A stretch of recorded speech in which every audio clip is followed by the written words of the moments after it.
down on the corner, working hard for the money he makes. He plays the blues for dimes and quarters and make a living off a pocket change. Hey, hey, yeah, working on a soulful sound. Hey, well, it wasn't that I selected Steve White. It was like Steve White selected me. It was that kind of a situation. I had been invited to a friend's home concert in city nearby and to see a band, and when I got there it was just Steve, and I had never seen anything like it.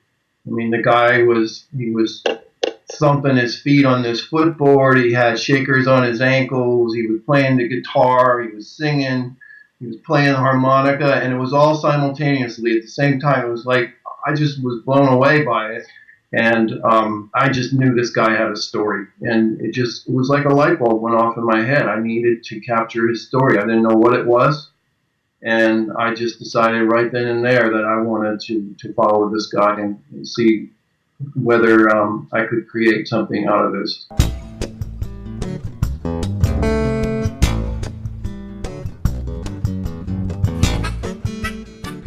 You know, you learn the life of a man that was like an ordinary guy, but yet was extraordinary.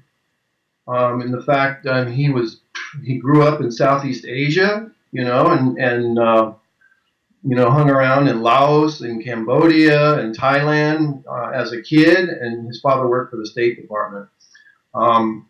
And you know, I learned that probably just from living in that environment, probably is where he came up with his Indonesian kind of rhythms to his sound. One day he said to me, he said, Clint, he said, "Do you want to come to an art exhibition?" And I said, "Sure, who's the painter?" He said, "Me." I go, "You paint?" He goes, "Yeah, I paint. This is incredible. And there were, you know, hundreds of people showed up, and he had all his artwork out, and he was, you know, he was kind of private about his artwork, but then after a while he decided to share it after he got sick. So, you know, I learned that, and then I had been around music all my life, and loved music, and just when I heard him, I just knew, I mean, this guy created his own sound. You know, he wasn't going along with everybody else. And to me, I mean, it's about the evolution of music, and I wanted to be a part of that.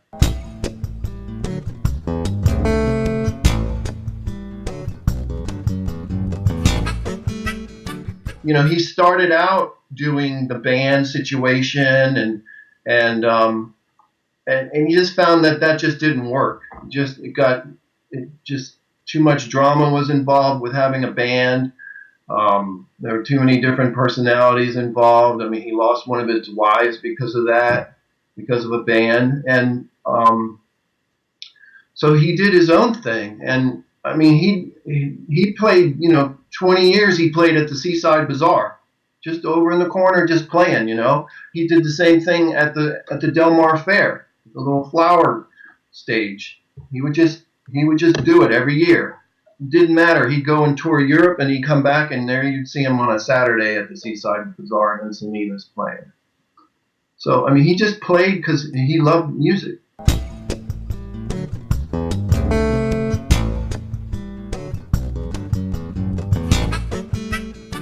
He found a sound that worked. He tuned the guitar differently. He tuned the guitar. He had a baritone guitar. He had Taylor make him one, and then Martin made him a special guitar just for him, that based on his designs, what he wanted, and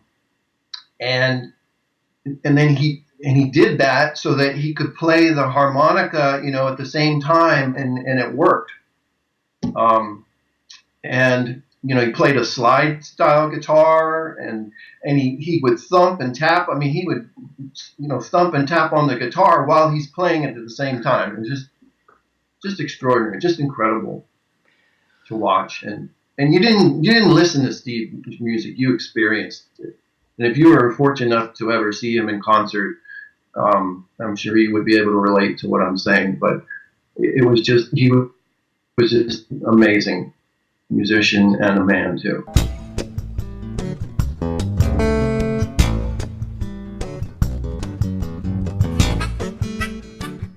You know, he kind of whispered to me, and I could understand what he was saying pretty well. And he just said, you know, I can't wait till next year, Clint. And I said, why is that, Steve? He says, so all these health issues are done with.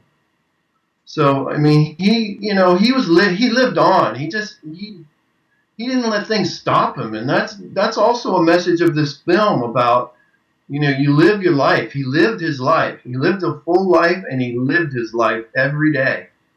And no matter what adversity he was faced with, he kept going. And that's a lesson to us all, I think. I mean, it's just, you know, you wake up and you don't feel so well, you know, but then you think about what other people are going through, and, you know, we need to live our lives and live them fully, and, you know, help others when we can. I mean, Steve left a legacy of music, art, and also he left a message about life and you know, helping others. Very powerful.